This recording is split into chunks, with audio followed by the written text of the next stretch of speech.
Good morning, good morning. So, to this video guys, gagawa naman tayo ng nilapuang dahon ng kamote. Pang mga healthy living.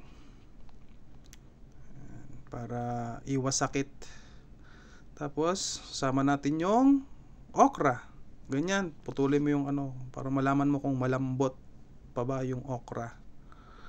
Yan, puputulin mo yung dulo. Okay pa. Tapos ilalagay lang natin yan sa sa ibabaw ng sinaing. Yan. Tapos lalagyan natin ng sausawan na bagoong, kamatis, sili, tsaka sibuyas. Lagyan natin ng konting suka para medyo hindi maalat. So guys, yan lang. Ayun yung pagkain ng mga Ayan na. May pipino, ayan.